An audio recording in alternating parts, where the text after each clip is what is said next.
another frustrating week, and I haven't seen any drop. So we'll just go through that, and then I'll explain what I'm going to do. So you can see here Monday and Tuesday.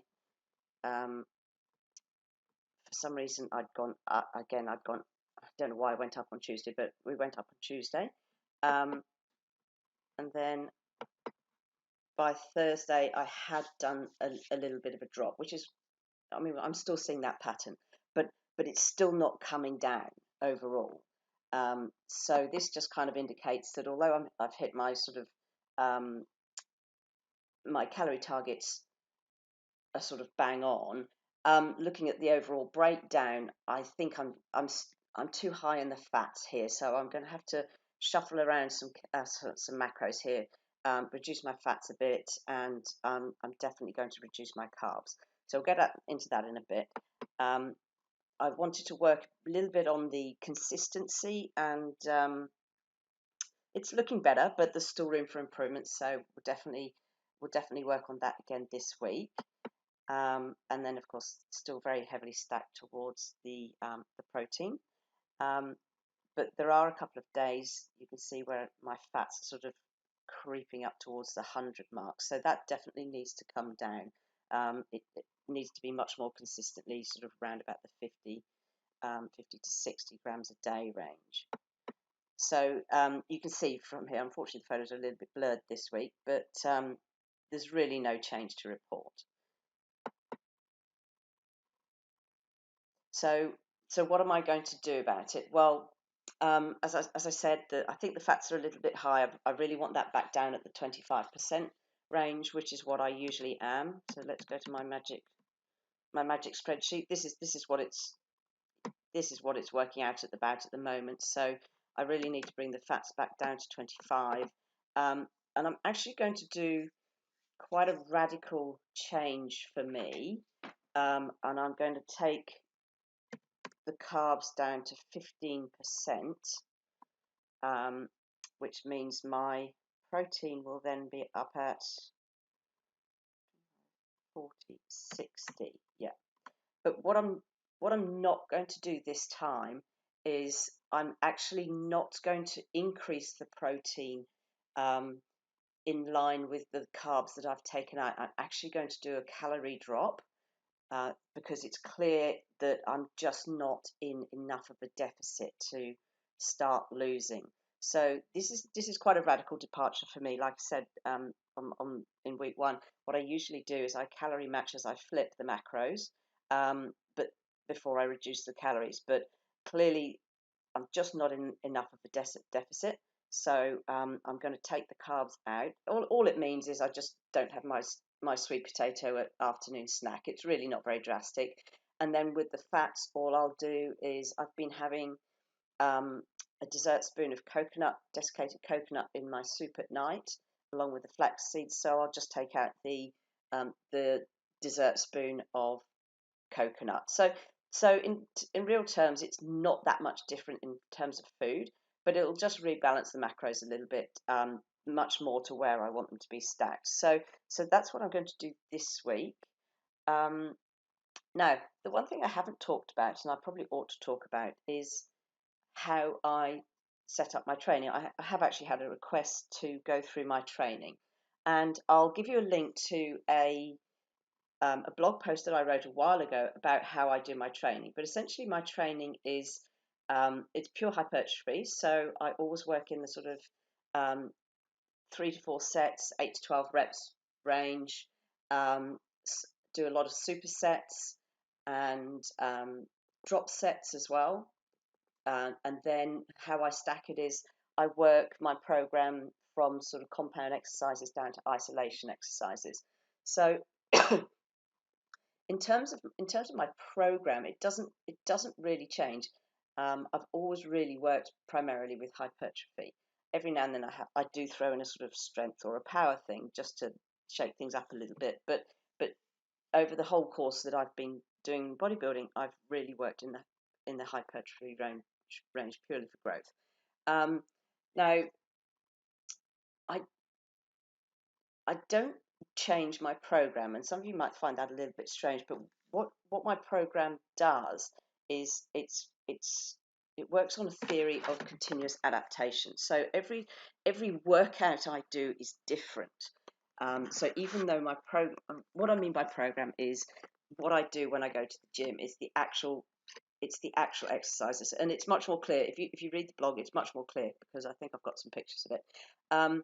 But say for example, on shoulders day. Now I might start with a press movement and I might superset that with like an upright row.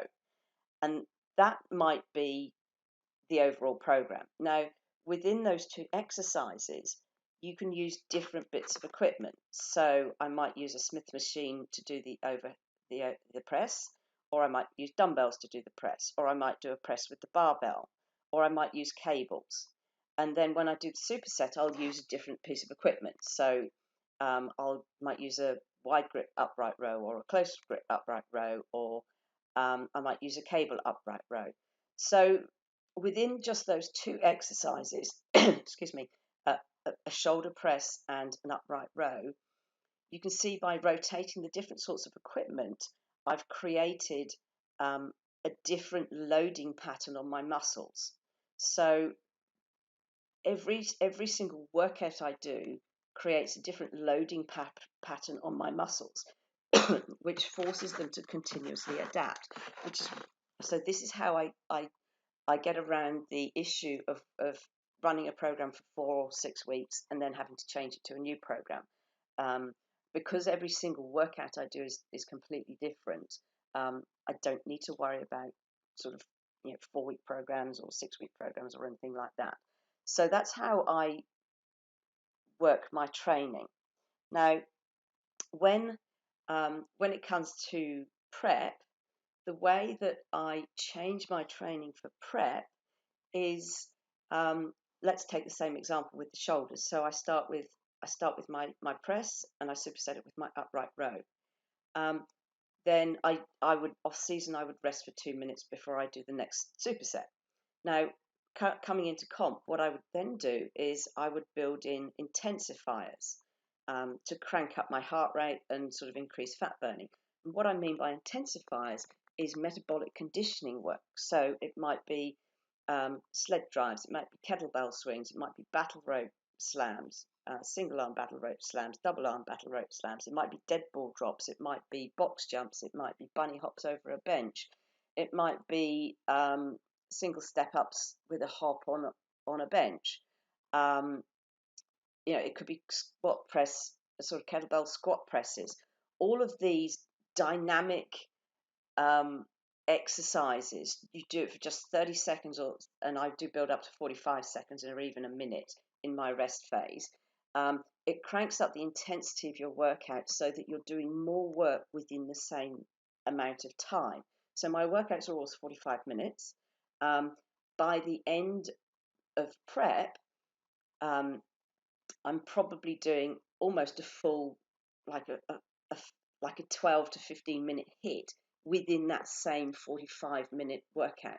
So you can see how it would absolutely crank up the exercise and the intensity, and burn fat. So to start with, I'll only add the intensifiers in the first superset. So that'll be sort of extra minute and a half. Then as we progress, I'll add the intensifiers into my second superset, then into my third superset, and finally into my fourth superset. So this is how I cut without having to do hours of extra cardio, because my workouts are so full on that that's what burns the fat. So I highly recommend you read the article that I'll include the link for, because it goes into a bit more detail and it breaks it down. But essentially, that's how my training works. And if you wanted to sort of ask me any other questions or go into a bit more detail, please feel free to drop me a line. And if you've got any other sort of questions or comments or anything you'd like me to go through, again, please just write a comment or drop me a line. Okay, so I hope that's helped. It's looking a little frustrating at the moment, but not hitting the panic button just yet.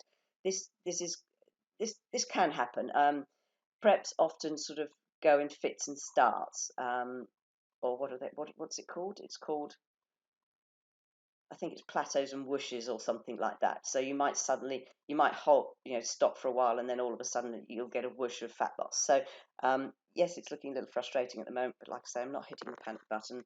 I'm just going to carry on working through the process and making sure that I really, really get that consistency right and get my macros on target, and we'll see what happens next week.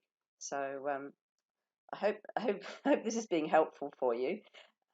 It's certainly, like I say, it's not ideal right now, but let's see if we can address that.